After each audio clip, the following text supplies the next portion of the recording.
हरिहरं नमो सिद्धानं नमो आयुर्देहानं नमो वज्रायानं नमो लोये सवसाहुनं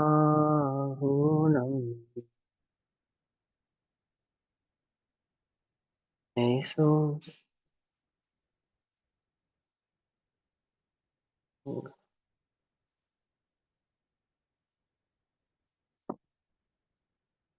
मंगलम भगवान वीरो मंगलम गौतमोगणी मंगलम कुंद कुंदार्त्यो जैन धर्मोस्तु मंगलम सर्वमंगल्य मांगल्यम सर्वकल्याणकारकम प्रधानां सर्वधर्माणां जैनं जयतु सनातनम्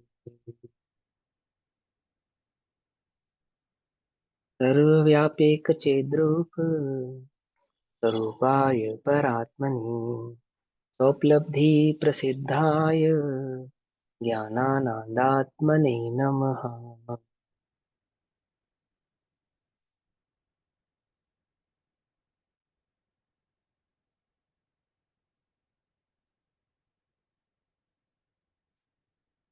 हमारा दोपहर कालीन स्वाध्याय का विषय चल रहा है श्री प्रवचन सारजी परमागम।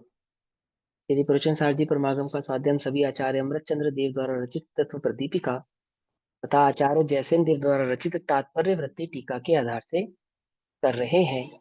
170 नंबर का पेज, गाथा नंबर 68। भाव चल रहा है ज्ञान तत्व प्रज्ञापन के भैया अंतर्गत कल सुखाधिकार का की थोड़ा चर्चा। सा रिवीजन कर देंगे क्या? कल मैं नहीं थी, कल का थोड़ा सा रिवीजन कर देंगे क्या?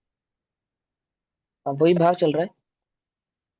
168 नंबर की गाथा है अभी जो चल रही है। ज्ञान तत्व प्रज्ञापन के अंदर सुखाधिकार की चर्चा चल रही है और सुखाधिकार के अंतर्गत यह समझा रहे हैं कि विषय सुख नहीं है एक बात, और सुख का जो कारण है वो देह भी नहीं है, विषय भी नहीं है। अभी कल तक ये समझाया कि किसी को ऐसी मान्यता हो कि देह है तो सुख है और देह नहीं है तो सुख भी नहीं है, तो सिद्धों के पास देह नहीं है तो उनको सुख भी नहीं होता होगा। हम ये नहीं कह रहे कि वे दुखी हैं, पर हम कह रहे हैं उनको सुख भी नहीं होगा क्योंकि शरीर नहीं है ना उनके पास। तो उनको कहते हैं ऐसा नहीं है, वास्तव में सुख आत्मा का ही गुण है और सिद्धों को अनंत सुख है, अनंत सुख है। देह से सुख का कारण नहीं है, देह से दुख का भी कारण नहीं है। जीव अपने अज्ञान भाव से ही दुखी होता है और जीव अपने ज्ञान भाव से ही सुख भाव को प्राप्त होता है। सुख आत्मा का अपना गुण होने से वह सुख स्वरूपी ही है, ऐसा। और अब जो कहते हैं, अब आत्मा का सुख स्वभावत दृष्टांत देकर दृढ़ करते हैं। आत्मा का सुख स्वभाव, आत्मा स्वभाव से ही सुख स्वरूपी है, तो ये दृष्टांत देकर समझाते हैं। इससे पहले जो समझाया कि जिस प्रकार निशाचर की आंख में स्वयं ही, स्वतः ही, आपो आप ही क्या है, शक्ति है रात में देखने की, तो उसको आवश्यकता नहीं है प्रकाश की।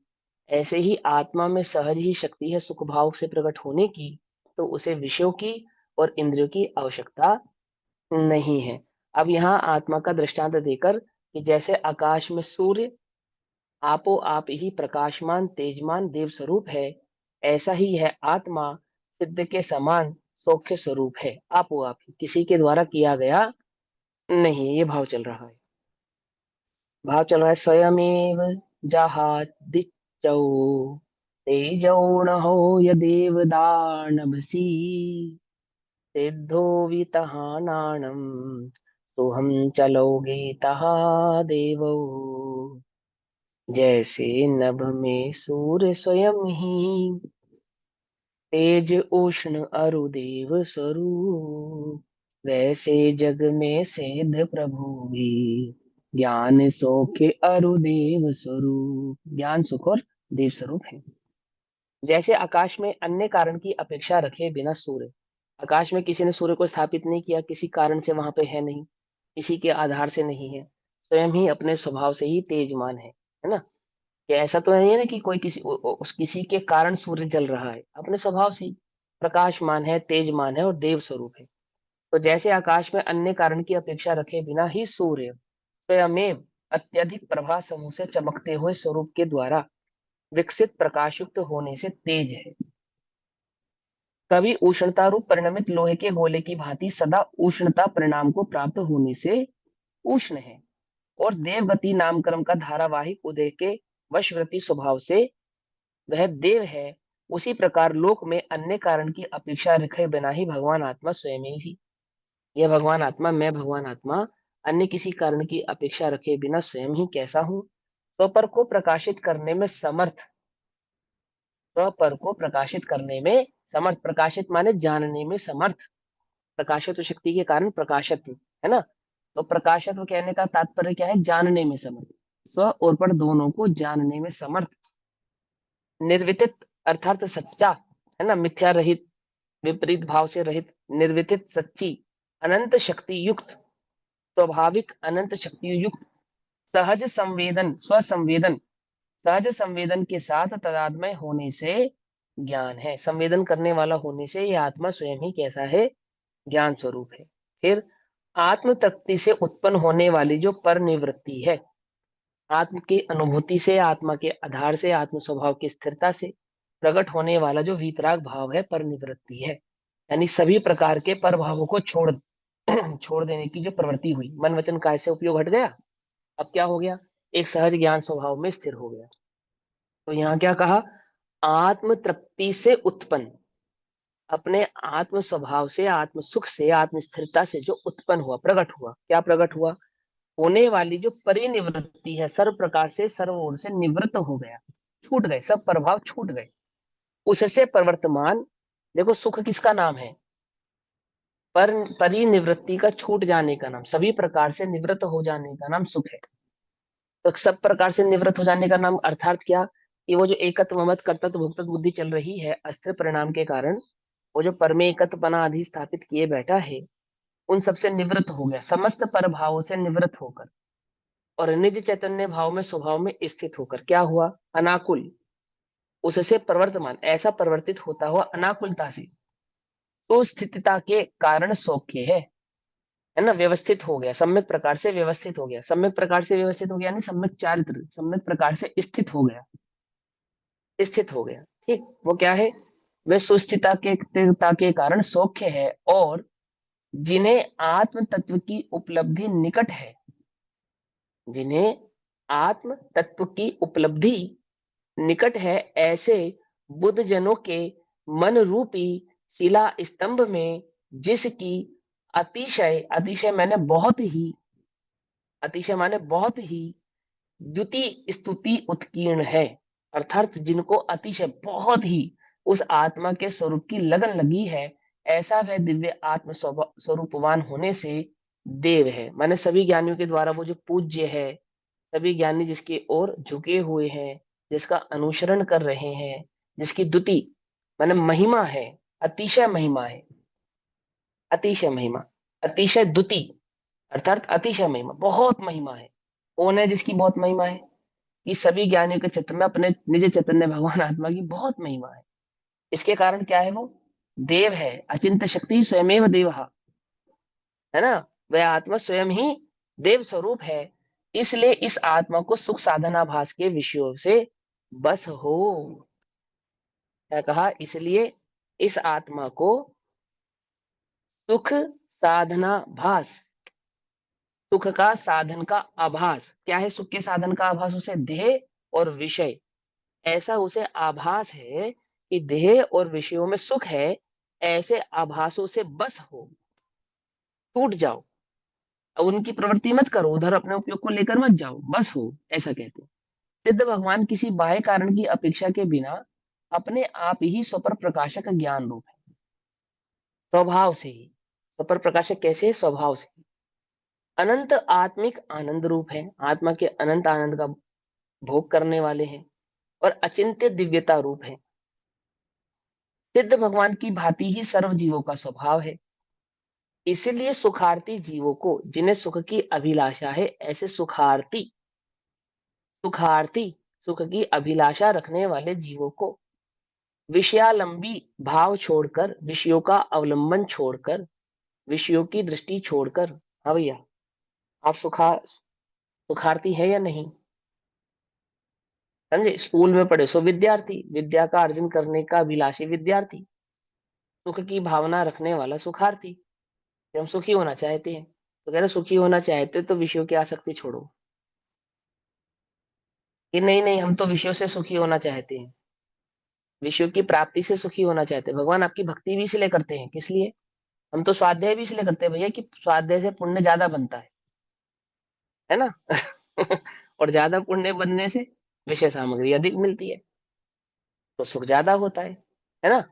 जिन्हें जिन्हें सुख जिन इसलिए सुखार्थी जीवों को, जिन्हें सुख की अभिलाषा है, सुख चाहते हैं, सुखी होना चाहते हैं, उनको क्या करना?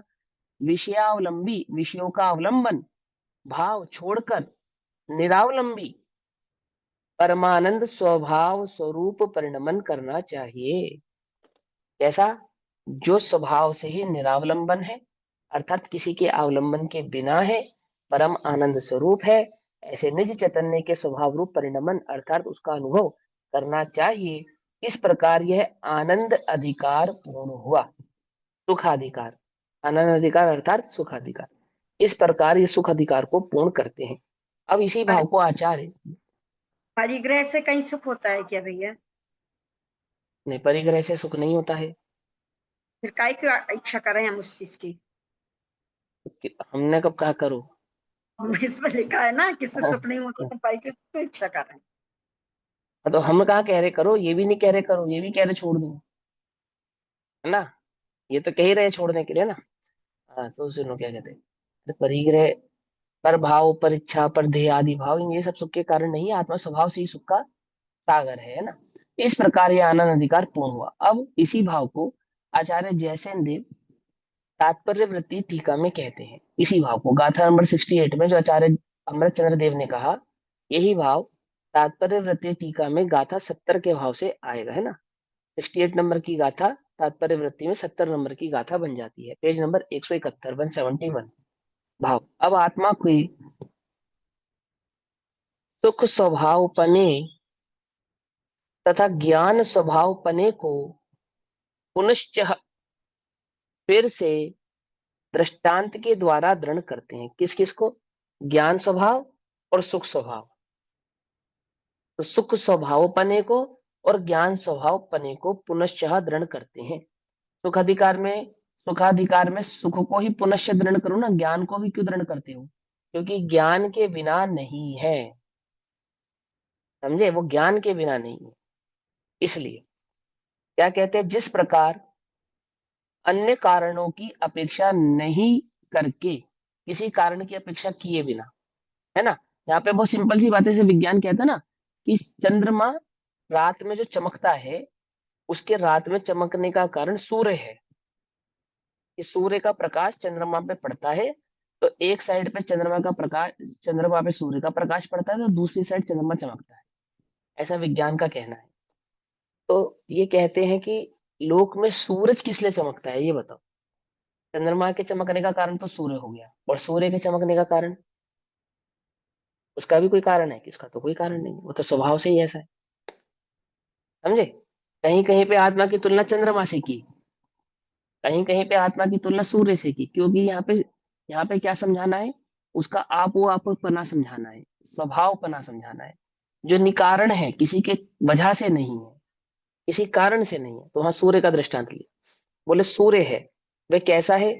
स्वयं ही सूर्य स्वपर प्रकाशक रूप तेज होता है। कैसा होता है? प्रकाशक तो भाव जो होता है ना, प्रकाशत्व भाव, वो कभी भी एक प्रकाश भाव वाला नहीं होता, यानी स्व प्रकाश हो मात्र या पर प्रकाश हो मात्र, तो ऐसा नहीं होता, फिर वो प्रकाश नहीं है। प्रकाशत्व स्वभाव से ही कैसा है? स्व और पर दोनों के प्रकाशत्व भाव वाला है। आत्मा में एक प्रकाशत्व शक्ति है, बोले हाँ, इसलिए आत्मा स्व पर प्रकाशक भाव वाला है। यानी स्व और पर, जो जानने वाला है, वो जानने वाला पर नहीं जानने वाले को भी जानता है, और स्वयं को भी जानता है। समझ में बात? जानने वाले की क्या खासियत है? कि जानने वाला स्वयं को भी जानेगा, और जो नहीं जानता है उसको भी जानेगा, या जगत में अन्य को भी जानेगा। ये उसकी खासियत है। कोई कहे कि मैं पर को तो जानता हूं, स्वयं को नहीं जानता। क्या कहा? तो जानने वाला वास्तविक जानने वाला नहीं है। और कोई कहे मैं स्वयं को तो जानता हूं पर को नहीं जानता। क्या कहा? देखो एक उदाहरण से समझो इस बात को। बाबूजी देते हैं उदाहरण, और बहुत अच्छा उदाहरण है। वो कहते हैं अदालत में गवाही किसकी होती है? कोई गवाही देने गया और उसको पूछा कि तुम इनको जानते हो, जिनके खिलाफ या जिनके लिए गवाही देने आए हो? कि हाँ, हम इन्हें जानते हैं। कि बहुत बढ़िया। तुम कौन हो? कि मैं स्वयं को तो नहीं जानता। क्या कहा? मैं मैं कौन हूं ये तो मैं नहीं जानता, पर वो कौन है उसको मैं बड़ी भली प्रकार से जानता हूं। तो क्या उसकी गवाही मानी जाएगी? नहीं मानी जाएगी। और कोई ये कहे जाकर कि मैं ये तो जानता हूं कि मैं कौन हूं, पर मैं ये नहीं जानता वो कौन है, तो उसके खिलाफ या उसके लिए उसकी गवाही मानी जाएगी जिसको वो नहीं जानता? नहीं जाएगी ना। ऐसे ही अब इस उदाहरण को मैंने थोड़ा सा मोल्ड किया। ऐसे ही अरिहंत भगवान, वे कहे मैं अपनी आत्मा को तो जानता हूं पर बाकी संसार को नहीं जानता। तो फिर हम उनकी क्यों सुने? क्योंकि मैं तो उनसे भिन्न परद्रव्य हूँ, मेरे बारे में तो वो कुछ जानते ही नहीं। ये गवाही उनकी 100 इंद्रों की हाजिरी में ये कहना कि मैं भगवान हूँ, ये कैसे माना जाए? क्योंकि वो मुझे तो जानते ही नहीं। क्या कहा? अरिहंत भगवान का 100 देवों की हाजिरी में, 100 इंद्रों की हाजिरी में ये कहना कि बद्दा भगवान छह न बद्दा भगवान थाओ, सभी जीव भगवान है स्वभाव से, ये क्यों माना जाए? क्योंकि वो तो पर को जानते ही नहीं। मैं तो पर हूं ना उनके लिए, मैं भगवान हूं या नहीं हूं, ये कैसे मानूं? मुझे तो वो जानते ही नहीं। और वो ये कहे कि मैं सारे लोगों को जानता हूं लेकिन स्वयं को नहीं जानता। क्या कहा? तो जो स्वयं को ही नहीं जानता, आपा नहीं जाना तूने, कैसा ज्ञान धारी रे। तो हम तुम्हारी बात क्यों क्यों मानेंगे? हम तो तुम्हारी बात तभी मानेंगे जब तुम इस बात का निश्चय, दृढ़ निश्चय कराओ कि तुम स्वयं को भी जानते हो और पर को भी जानते हो। तो तुम्हारी बात का वजन है। अन्यथा तो तुम्हारी बात का वजन ही नहीं है। आई बात समझ में? फिर कैसे सर्वज्ञ तुम? ये कैसा सर्वज्ञत्व बनाए तुम्हारा कि तुम एक को तो जानो और एक को नहीं जानो? तो आचार्य कहते हैं कि आत्मा स्वभाव से प्रकाशित भाव वाला होने से सुपर प्रकाशक है, यानी स्वयं को और पर को दोनों को जानने वाला है। समझो ध्यान से। स्वयं ही सूर्य स्वपर प्रकाशक रूप तेज होता है। स्वयं ही होता है, सूर्य स्वयं को भी प्रकाशित करता है और सूर्य के प्रकाश में जगत भी प्रकाशित होता है। स्वयं ही प्रकाशित होता है। उसी प्रकार स्वयं ही उष्ण भी होता है। सूर्य स्वयं तो उष्ण है ही, और सूर्य के संपर्क में ज्यादा देर रहने वाला भी क्या हो जाता है?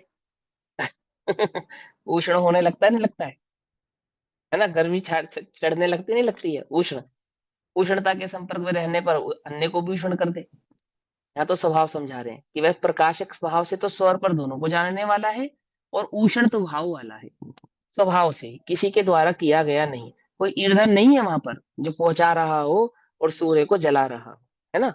कोई व्यक्ति, कोई वस्तु, कोई विशेष भाव वहां पे उपस्थित नहीं है, वह जो सूर्य में उष्णता को पैदा कर रहा हो। सूर्य स्वभाव से ही उष्ण स्वभावी है और स्वभाव से ही प्रकाशित भाव वाला है, तथा अज्ञानी जनों का देवता होता है, ये कहा।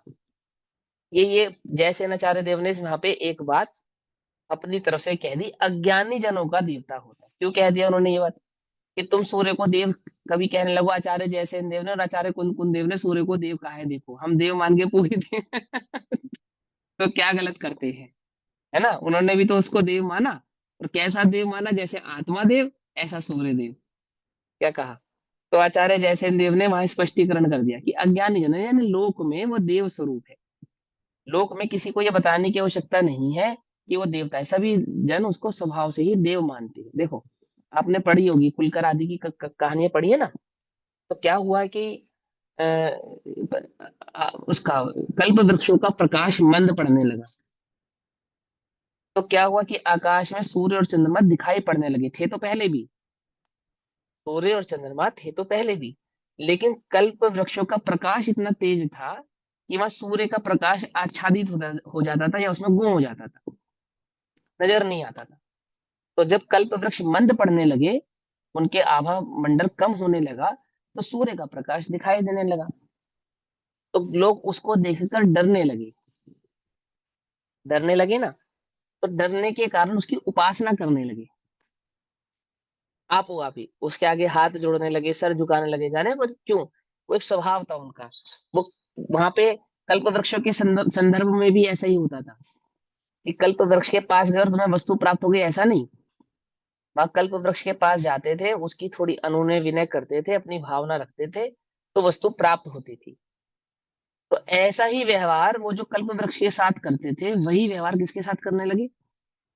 वो सूर्य के साथ करने लगे, सेम टू सेम। फिर वो पहुंचे राजा ऋषभ देव के पास, आदि आदि वो जिन भी कुलकर के पास पहुंचे, ऋषभ देव से पहले जो भी कुलकर थे, नाम हेमकर या शायद जो भी उनका नाम था, उनके पास पहुंचे। और फिर उन्होंने समझाया कि भाई ये ज्योतिष विमान है और ऐसा ऐसा है, और क्या नाम है, इनसे घबराने की कोई आवश्यकता नहीं है, अब दिन रात इस प्रकार से होंगे। अब कहने की बात यह है कि वो देव स्वरूप है, ये किसी ने बताया नहीं था उनको। जिनको जिनको पता नहीं था कि सूर्य कौन है या क्या है, तो भी वो स्वभाव से ही उसकी अनुनय विनय करने लगे ना, जैसे कल्प वृक्षों की करते थे, ऐसे सूर्य की करने लगे, देव स्वरूप मानने लगे उसको। प्रकाश जो देव है सो देव, तो जो प्रकाश देव है तो प्रकाश का देव, जो जल देव है सो जल देव, जो वायु देव है सो वायु देव। समझ में आई बात? नहीं समझ?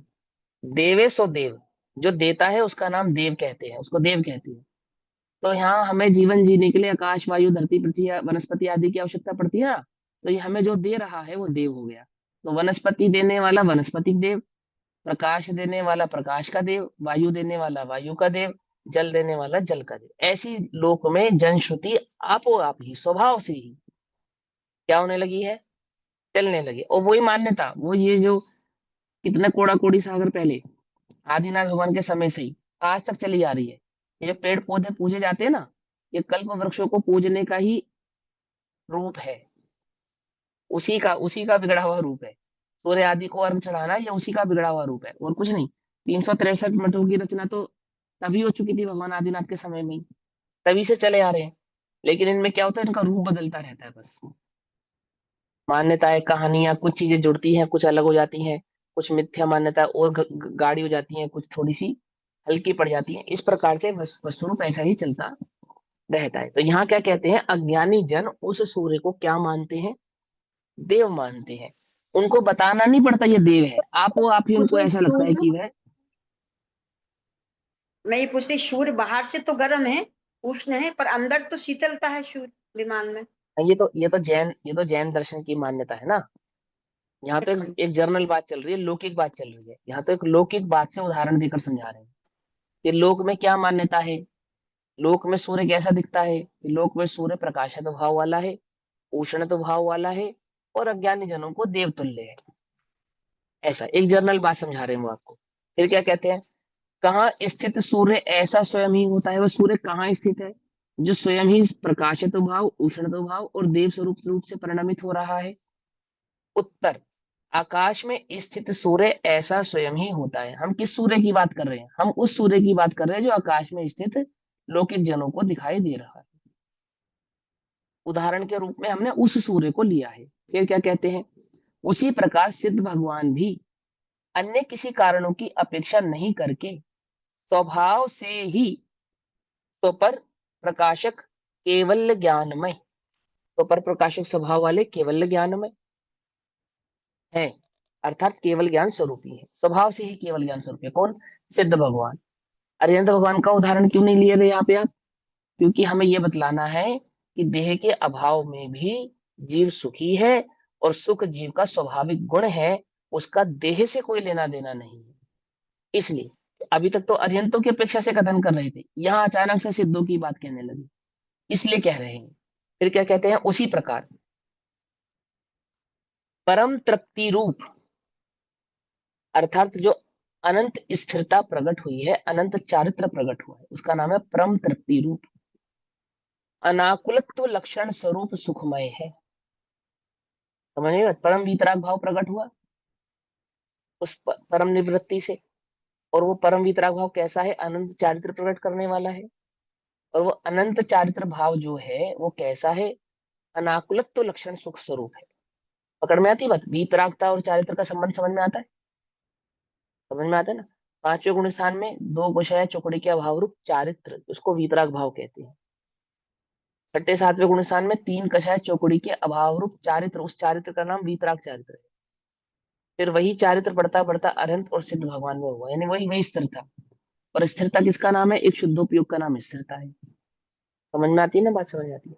और वो कैसी है वो? यानी कि वह आत्मा का अनुभव जो वीतराग चारित्र स्वरूप है और पर भाव से निवृत्ति रूप है। तो कैसा है? वही सुख स्वरूप है, वही अनाकुलत लक्षण सुख स्वरूप है। पकड़ में आ गई बात? क्या समझ में आया तुमको? बोलो। वीतराग परिणाम या वीतराग परिणति या वो चारित्र या वो सुख, ये तीनों अलग अलग नहीं है। क्या कहा? वो एक अर्थवाची एक ही है। वही वीतराग भाव, वही शुद्धोपयोग और वही सुख अनाकुलत लक्षण। क्योंकि आप उसमें पर का वेदन नहीं कर रहे, पर का कोई वहां पे पर का स्व संवेदन नहीं है, स्वयं का स्व संवेदन है, आत्मा का स्व संवेदन है, आत्मानुभूति है। तो कैसा है वो? अनाकुलत्व लक्षण स्वरूप सुखमय है। प्रश्न, कहाँ है वे सिद्ध भगवान? वह सूर्य कहाँ था? वे सूर्य आकाश में है। और वे सिद्ध भगवान कहाँ है? कि लोक में है वे सिद्ध भगवान। लोगई अर्थात लोक में जो सिद्ध भगवान विराजमान है, लोक के अग्रभाग पर, है ना?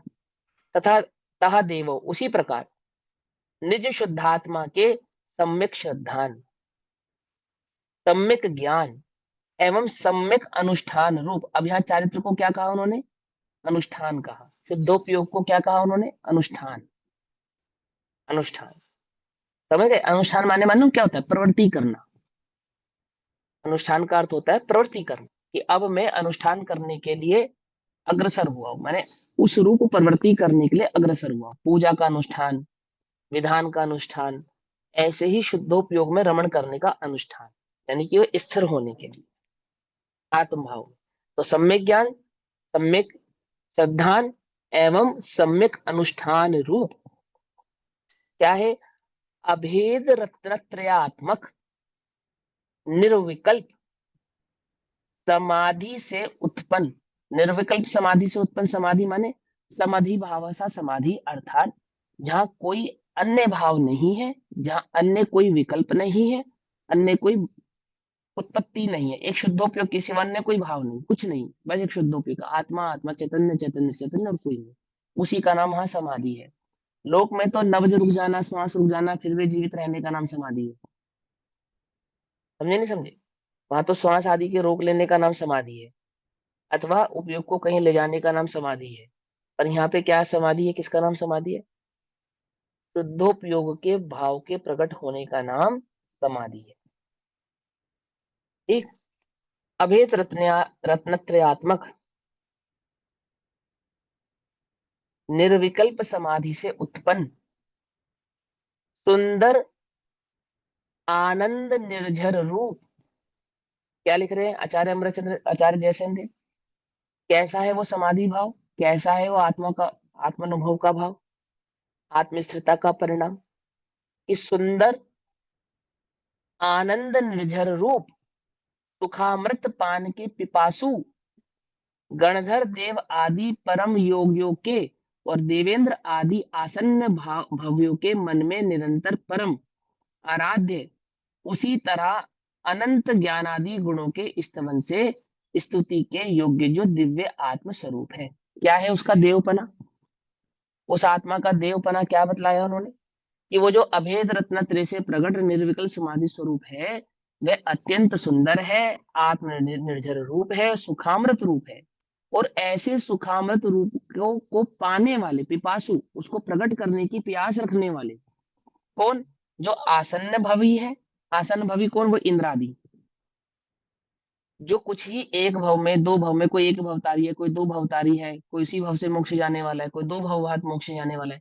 तो कौन कौन है वो? ऐसे गणधर देव जो उसी भव में मोक्ष जाने वाले हैं, परम योगी, आदि परम योगी, यानी गणधर जैसे अन्य गणधराचार्य के, और देवेंद्र यानी कि देवों में जो इंद्र है, ऐसा वो इंद्र आदि आसन्न भवों के मन में निरंतर परम आराध्य, जो निरंतर उसकी आराधना कर रहे हैं, ऐसे आसन्न भव जीव निरंतर उस चैतन्य भगवान आत्मा की आराधना कर रहे हैं, अर्थात उस आत्मा का भोग करना चाहते हैं। किस आत्मा का? अपने निजी चैतन्य भगवान आत्मा। जो ये जानते हैं कि मेरा भगवान आत्मा ही परम आनंदमय अमृत निर्जर स्वरूप है। उसी तरह अनंत ज्ञानादि गुणों के स्तवन से, कैसा है वो भगवान आत्मा? अनंत गुणात्मक है और ज्ञान स्वरूप है। तो क्या कहा? उसी तरह अनंत ज्ञानादि गुण, ज्ञान पहला गुण है ना, तो ज्ञान से और फिर अनंत गुणात्मक, ज्ञान आदि अनंत गुणों के स्तवन से स्तुति के योग्य। अनंत गुणों की स्तुति कैसे करते हैं? अनंत गुणों की, अपने अनंत गुणों की स्तुति कैसे करेंगे? हम जानते ही नहीं, कैसे करेंगे? वो ज्ञान स्वभाव अपने स्वरूप को समझा ना हमने, ऐसे अपने स्वरूप को समझकर वो जो रत्नत्रय की, अभेद रत्नत्रय की भावना हुई, तो अभेद रत्नत्रय की भावना से स्वभाव में स्थिरता का जो परिणाम है एक बात, और स्वभाव में स्थिर हो गए वो दो बात। पकड़ में ही बात? नहीं पकड़ में? जैसे मुनिराज क्या कर रहे हैं? स्वभाव में स्थिर होने का प्रयास कर रहे हैं। तो वो क्या कर रहे हैं? अनंत गुणात्मक उस देव की, आत्मदेव की स्तुति कर रहे हैं। और फिर वो उसमें स्थिर हो गए तो क्या कर रहे हैं? उसका भोग कर रहे हैं। आई बात समझ में? स्तुति करना और भोग करना क्या कहते हैं? ज्ञानादि गुणों के स्तवन से स्तुति के योग्य जो दिव्य आत्म स्वरूप है, और उस स्वभाव पने के कारण देव है। ऐसा उसका स्वभाव है कि सभी उसके, सभी आसन्न भव उसके उपासक हैं, उसको पाना चाहते हैं, उसका भोग करना चाहते हैं, है ना?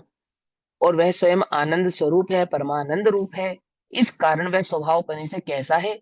देव है। देव है माने ऊंचा है ना? और देव है इस प्रकार से कि सुख देने वाला है। आत्मा का आनंद आत्मा के आश्रय से प्रकट होने वाला है ना, तो आत्मा देव क्यों हुआ? कि सुख का कारण यानी सुख देने वाला हुआ, मोह आदि को छुड़ाकर मोक्ष आदि सुख को देने वाला हुआ, परम निराकुल धाम को देने वाला हुआ। कौन? मेरा आत्मा। तो क्या हो गया? ये देव हो गया। इसलिए ज्ञात होता है कि मुक्त आत्माओं के विषयों से भी प्रयोजन नहीं है। इससे ये ज्ञात होता है कि जो आत्मा मुक्त हो गई है, ऐसे सिद्ध भगवानों को विषयों से कोई प्रयोजन नहीं, अर्थात विषय आदि उनके किसी काम के नहीं है। इसी प्रकार स्वभाव से ही सुख स्वभाव पने के कारण, आत्मा का स्वभाव ही सुख स्वरूप ही है, अपने सुख स्वभाव पने के कारण विषय भी मुक्तात्मा के सुख के कारण नहीं होते हैं। इस प्रकार कथन रूप से दो गाथाएं यहाँ पर पूर्ण होती है। अब गाथा क्रमांक 3। गाथा क्रमांक 3 मतलब क्या? अब यहाँ पे आचार्य जयसेन देव एक और गाथा कहते हैं। दो गाथा तो पहले मंगलाचरण के रूप में कह चुके, अब तीसरी एक और गाथा 71 नंबर में। ठीक, जयसेन देव एक और गाथा कहते हैं। वो कहते हैं, तेजो दिठिनाणम। अभी कौन सी टीका चल रही है? तात्पर्य वृत्ति टीका चल रही है। तात्पर्य वृत्ति टीका में ये गाथा क्या नंबर क्या हो गया था जिसकी हमने अभी चर्चा की? 70 नंबर हो गया था वो, है ना? तात्पर्य वृत्ति में गाथा नंबर 70 हो गया था। प्रवचन सार जी में आचार्य अमरचंद्र देव की तत्व प्रदीपिका टीका के आधार से गाथा नंबर 68। ठीक है ना? तो गाथा 68 तक का स्वाध्याय भी हमने कर लिया, और जब हम तात्पर्य वृत्ति टीका में आए तो वही गाथा 70 हो गई। अब उसी टीका के अंतर्गत एक और गाथा कह रहे हैं। लगातार दो गाथाएं हैं। एक और गाथा कहते हैं 71 नंबर की गाथा, फिर कहेंगे 72 नंबर की गाथा। तो अभी जो टीका चलेगी वो क्या चलेगी? समापन में तात्पर्य वृत्ति टीका ही चल रही है। क्या कहते हैं? 71 नंबर की गाथा में आचार्य जयसेन देव एक बात और कहते हैं, तेजो दिठिनाणम इरणी सौखम तेहैव इसरियम तहुवण पहाण दय्यम महपम जस्सो अरिहो। जिसको प्रगट तेज जिसको प्रगट तेज दृष्टि ऐश्वर्य ज्ञान रिद्धि सुख रूप त्रिभुवन के स्वामी है ऐसी महिमा मय अरहंत प्रभु। क्या हो गई? ये भी एक मंगलाचरण की गाथा हो गई। फिर एक भक्ति की गाथा आचार्य जयसेंद्र कहते हैं। वो कहते हैं, जिनको प्रकट है ऐसी तेज दृष्टि ऐश्वर्य ज्ञान रिद्धि जो स्वभाव से ही सुखमय है, अर्थात केवल ज्ञान रिद्धि जो कैसी है, अतीन्द्रिय ज्ञान भाव वाली वह रिद्धि सुख स्वरूपी है। ऐसे उन तीन भुवन के स्वामी को मैं क्या करता हूँ, नमस्कार करता हूँ, ऐसे महिमावंत भगवान को, जिनके प्रभा मंडल केवल्य दर्शन, केवल्य ज्ञान, रिद्धि, अतीन्द्रिय सुख, ईश्वरता, तीन लोक में प्रधान देव आदि महात्म्य है, वे अरिहंत भगवान हैं, जिनकी हम उपासना कर रहे हैं, जिनसे की हम चर्चा कर रहे हैं, जिनके माध्यम से हम तत्व की चर्चा कर रहे हैं, वस्तु का स्वरूप समझ रहे हैं। वे वस्तु का स्वरूप बतलाने वाले अरिहंत भगवान कैसे हैं कि वे केवल दर्शन, केवल ज्ञान के धारी है, अनंत केवल दर्शन, केवल ज्ञान स्वरूपी रिद्धियों के धारी है, अतीन्द्रिय सुख के भोक्ता है, ईश्वर है, और तीन लोक में जो प्रधान है, ऐसे देव आदि के महात्म्य हैं, से वे अरिहंत भगवान हैं। अब इस समय श्री कुंदकुंदाचार्य देव पूर्व कथित लक्षण वाले अनंत सुख के आधारभूत सर्वज्ञ भगवान को वस्तु स्वरूप के स्तवन रूप से नमस्कार करते हैं। भगवान को कैसे नमस्कार करते हैं? वस्तु स्वरूप के द्वारा स्तवन करते हैं उनका। जब आचार्य जयसेन देव आदि पुराण लिखते हैं, आचार्य जिनसेन, जब आचार्य जिनसेन आदि पुराण लिखते हैं, आदि पुराण में जिनसेन हो गए और गुणभद्राचार्य हो गए, उसके बाद आदि पुराण के बाद उत्तर पुराण आदि लिखने वाले गुणभद्राचार्य हो गए, तो वो जगह जगह पे एक बात कोट करते हैं, एक जगह नहीं कई जगह पे कोट करते हैं। दोनों में आप दोनों पुराण पढ़ेंगे ना, आदि पुराण भी पढ़ेंगे और उत्तर पुराण पढ़ेंगे, तो दोनों ही पुराणों में जब भी भगवान की भक्ति की बात आएगी, जब भी, तो एक लाइन जरूर लिखेंगे। क्या लिखेंगे? तार गर्भित वचनों द्वारा, क्या? तार गर्भित वचनों द्वारा भगवान की अतिशय ही भक्ति करते हैं। कौन? भरत गए भगवान आदिनाथ के समोचरण में, तो क्या लिखा? सार गर्भित वचनों द्वारा। इंद्र ने भक्ति करी भगवान के 1008 नामों से, नृत्य करा, तांडव करा, सार गर्भित वचनों द्वारा। गणधर भक्ति करते हैं सार गर्भित वचनों द्वारा। ये बात वो बार बार बोलते हैं, जानते हो क्यों? वो कहते हैं कि भगवान की भक्ति होती है तो ऐसे नहीं कि जहां तहां के शब्द आपने कह दिए, तेरे भरोसे पारसनाथ मैंने भंवर में नैया डाल दी, ऐसे ऐसे नहीं है। तो फिर भी बहुत अच्छा है। आजकल तो एक बार आजा आजा झलक दिखला जा, ऐसे भी भजन चलते हैं, है ना? वो कहते हैं ऐसे नहीं होती है भगवान की भक्ति कि आपने कुछ भी कह दिया और भक्ति हो गई। वही तुमने कृष्ण के लिए कह दिया, वही तुमने राम के लिए कह दिया, वही तुमने अरविंद के लिए कह दिया, वही तुमने अल्लाह के लिए कह दिया, वही उसके लिए कह दिया, ऐसे नहीं होती है। तार गर्भित माने जो आपने उनकी भक्ति में वचन कहे हैं, वो बात उन पर वो बात उन पर फिट होनी चाहिए, वो ऐसे होने चाहिए, ऐसी प्रभा, ऐसी आभा, ऐसा गुण उनमें युक्त होना चाहिए, तो कोई बात बने। अब वो गुण उनमें है ही नहीं, और तुम कहे जाओ कहे जाओ, अंधन को आंख दीनी, लंगड़न को टांग दीनी, कहते जाओ, है? बोले ये सब चमत्कार तो नहीं करते वो, कि वो जिसके पुत्र नीता पुत्री को पुत्र दीनो, ऐसे ये काम तो नहीं करते। क्या करते हैं वो? अब वो ठीक है, उनकी भक्ति से तुम्हें पुण्य आश्रम होता है, और उस आश्रम से तुम्हें वो सब भाव प्रकट हो जाते हैं, प्राप्त हो जाता है, उसका हम निषेध नहीं करते। लेकिन ये उनकी भक्ति नहीं है। भक्ति तो सार गर्भित वचनों द्वारा होती है। तो सार गर्भित वचनों द्वारा ही आचार्य जयसेन देव यहाँ भगवान की भक्ति कर रहे हैं। समझिए बात। क्या सार गर्भित वचन कहे उन्होंने? उन्होंने कहा, हे भगवान, आप किस लिए, आपकी मैं वंदना किस लिए करता हूँ कि आप केवल ज्ञान स्वरूपी हो। केवल ज्ञान प्रकट हुआ है आपको, केवल दर्शन प्रकट हुआ है आपको। ऐसा वह केवल दर्शन, केवल ज्ञान कैसा है? अनंत सुख स्वरूप है, अतीन्द्रिय सुख का द्योतक है, अतीन्द्रिय सुख को देने वाला है। अतीन्द्रिय ज्ञान अतीन्द्रिय सुख का कारण है। समझिए बात नहीं समझ? और कैसे हो आप? इसलिए आप ईश्वर हो। परम सुखी हो ना, परम सुखी, इसलिए आप ईश्वर हो। और तीनों लोक की ज्ञाता हो। लोक में कोई एक ऐसा भाव नहीं बचा जो आपके ज्ञान में से अछूता हो, जिसको आप जानते ना हो।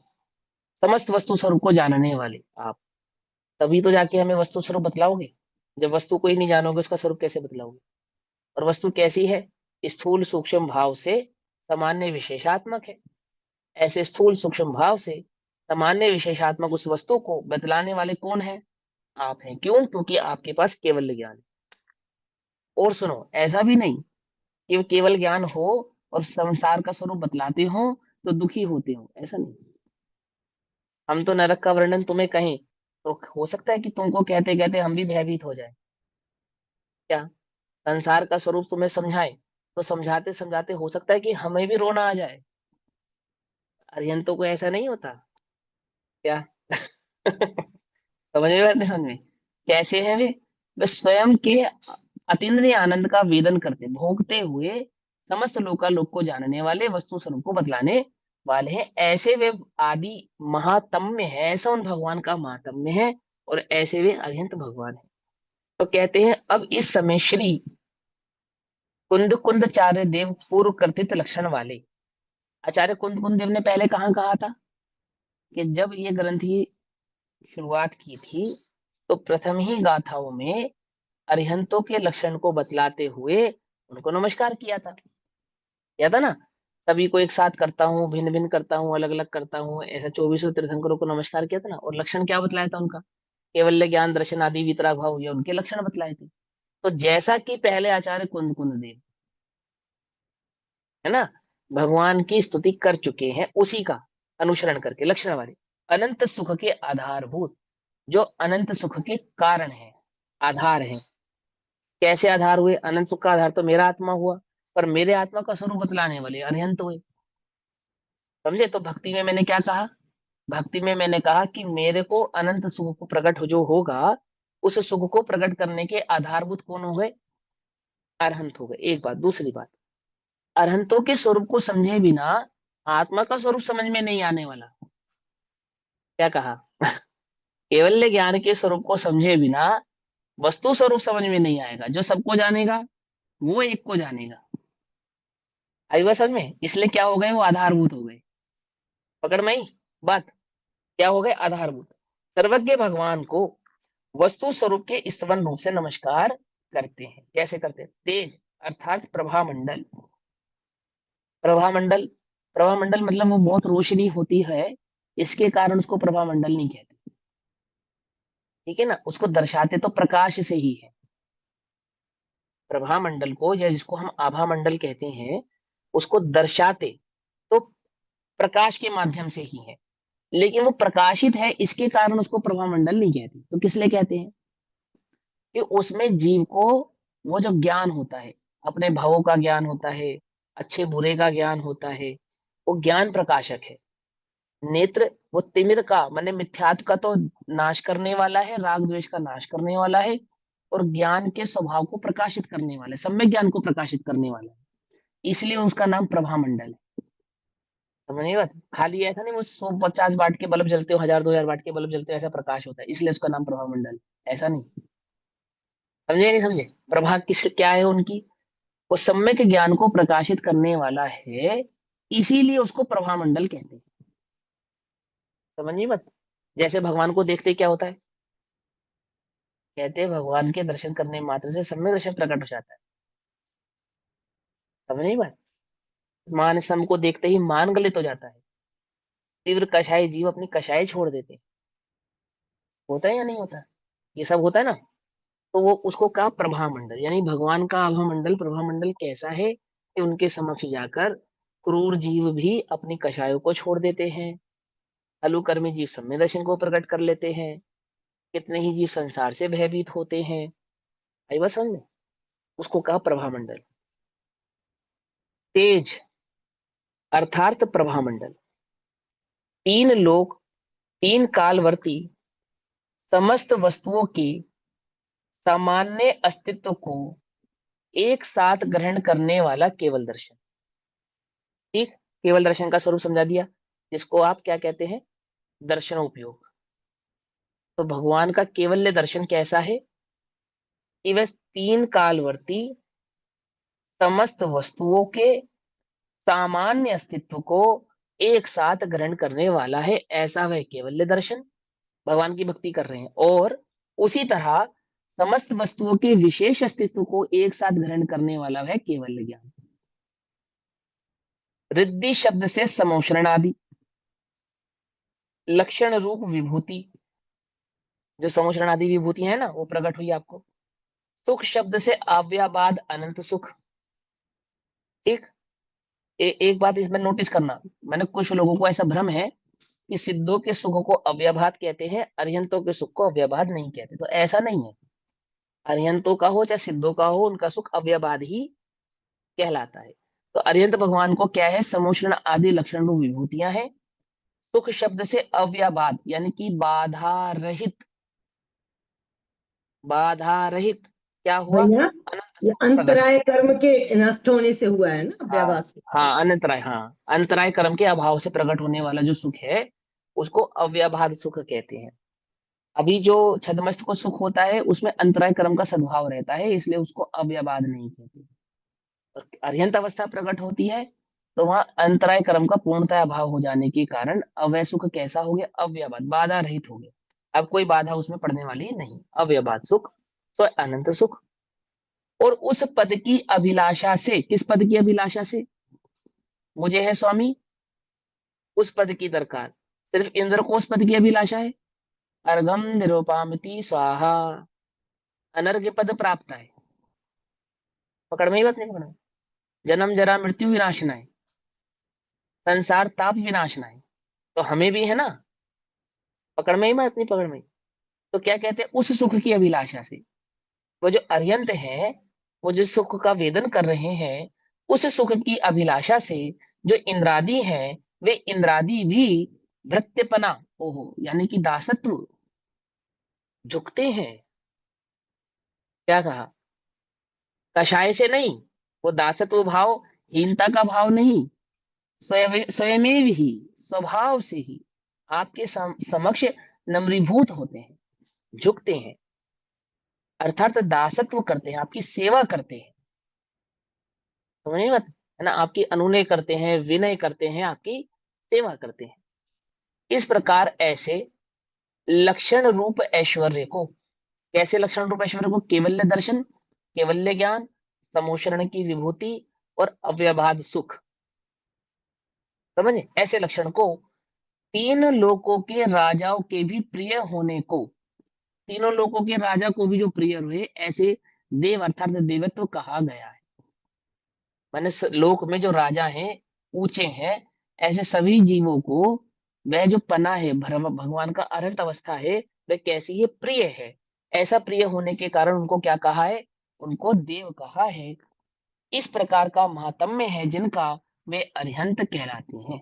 जो केवल्य दर्शन, केवल्य ज्ञान स्वरूप समूषण की विभूति से विराजित और अनंत सुख का वेदन करने वाले हैं, ऐसे वे अरिहंत भगवान जिनके समक्ष सौ इंद्र भी झुकते हैं, क्या कहलाते हैं, देव कहलाते हैं। और यह उन अरिहंत देव की महिमा है। इस प्रकार वस्तु स्तवन रूप से नमस्कार किया।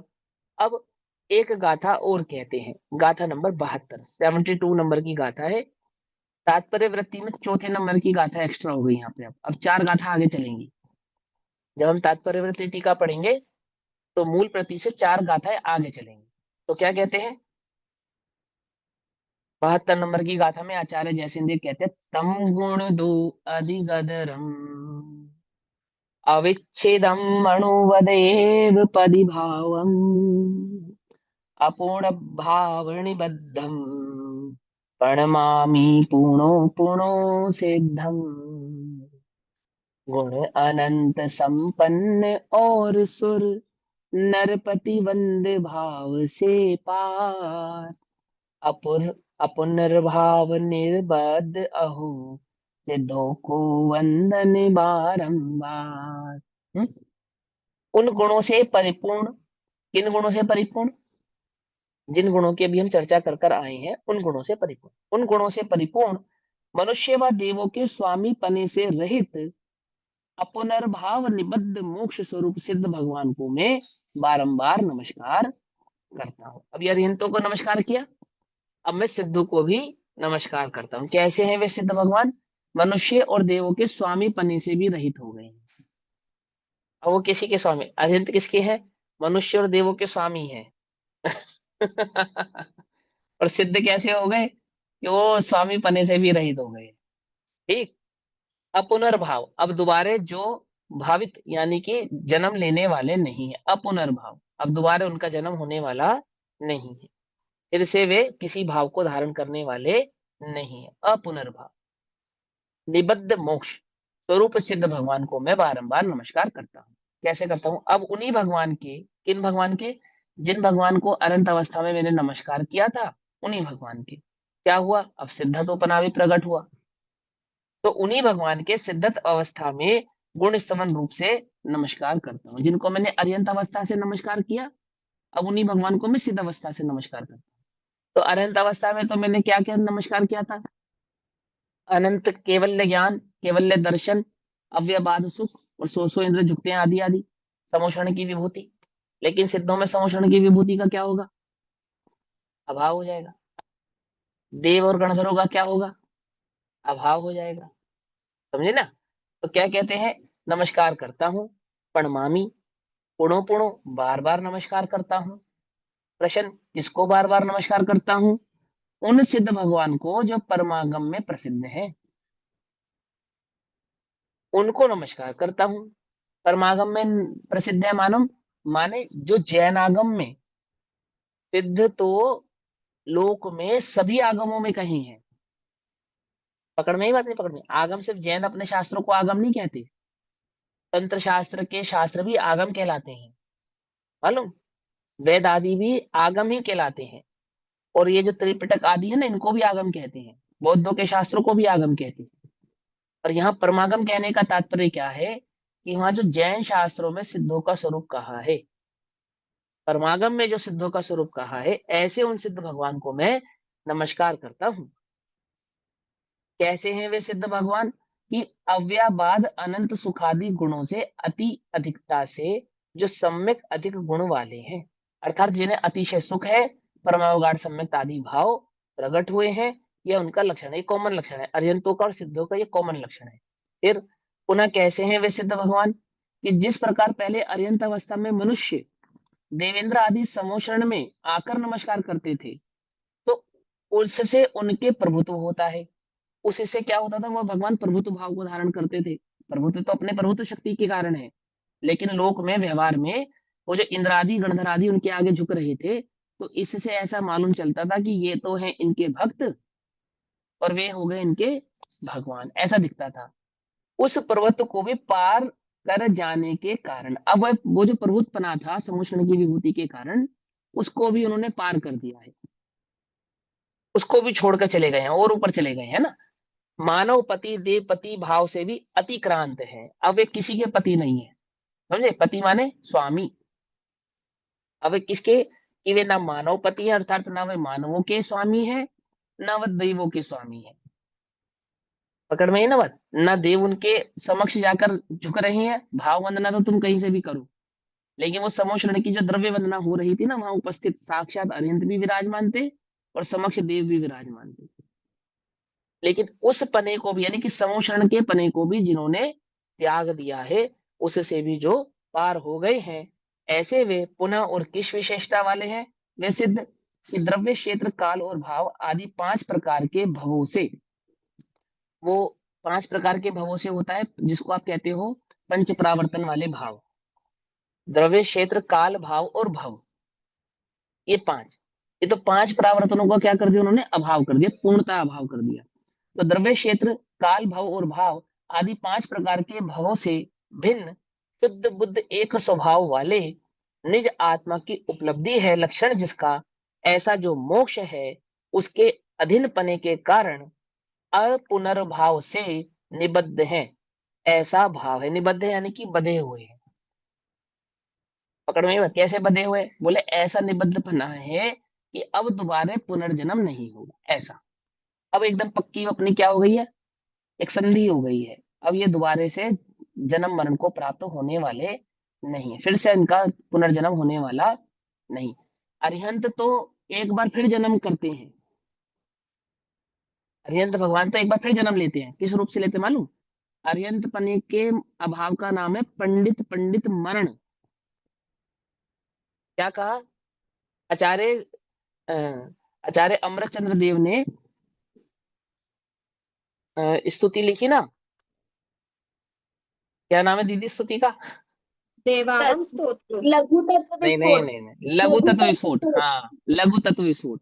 लघु तत्व विस्फोट में 22वें तीर्थंकर की, 21वें तीर्थंकर की जब स्तुति की, वंदना की, तो 21वें तीर्थंकर की स्तुति वंदना करते समय उन्होंने ये बात कही, क्या कहा कि अरिहंत भगवान का एक बार फिर जन्म होता है, एक बार मरण भी होता है, पर सिद्धों का ना जन्म होता है ना मरण होता है।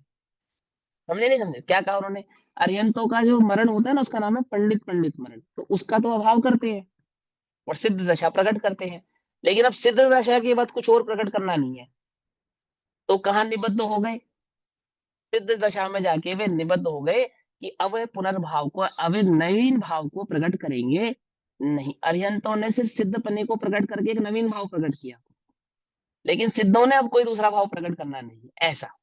तो यही भाव आचार्य जयसेन देव ने यहाँ लिखा, ऐसा का ऐसा ही। यही भाव वहां आचार्य अमृतचंद्र देव ने लघु तत्व विस्फोट में स्तुति में लिखा, 24 तीर्थंकरों की स्तुति करी पहली स्तुति में, वहां कहा। तो क्या कहते हैं, आत्म की उपलब्धि है लक्षण जिसका, ऐसा जो मोक्ष है उसके अधीन पने के कारण, अर्थात उसके प्रकट पने के कारण, और मोक्ष के ऐसे स्वरूप होने के कारण। अधीन पना होना कहने का तात्पर्य यह है कि मोक्ष का ऐसा ही स्वरूप है, उस सिद्ध अवस्था का ऐसा ही स्वरूप है। कैसा स्वरूप है कि अब वहां अपुनर्भाव, अब दोबारा से कोई और अन्य भाव प्रकट करना बाकी रहता नहीं है, ऐसा यहाँ भाव जानना चाहिए। इस प्रकार नमस्कार की मुख्यता से 2 गाथाएं पूर्ण हुई। इस प्रकार 8 गाथाओं द्वारा 5वां स्थल जानना चाहिए। इस प्रकार 18 गाथाओं में 5 स्थलों द्वारा सुख प्रपंच अर्थात सुख का विस्तार नामक अंतर अधिकार समाप्त हुआ। पूर्वोक्त प्रकार से ऐसे सुरासुर, जहां से ये टीकाएं शुरू हुई हैं, कहां से शुरू हुई है? शुद्धोपयोग अधिकार से। तो शुद्धोपयोग अधिकार से लेकर और सुखाधिकार तक, अब है ना, इत्यादि 14 गाथाओं द्वारा पीठिका पूर्ण हुई। इसके बाद 7 गाथाओं द्वारा सामान्य सर्वसिद्धि, उसके बाद 33 गाथाओं द्वारा ज्ञान प्रपंच, तदंतर 18 गाथाओं द्वारा सुख प्रपंच। इस प्रकार समूह रूप से 72 गाथाओं तथा 4 अंतर अधिकारों द्वारा शुद्धोपयोग अधिकार संपन्न होता है। अब शुभ परिणाम अधिकार की चर्चा यथा समय करेंगे, तब तक के लिए सभी को जय जिनेन्द्र। ओम नमः सिद्धेभ्यः।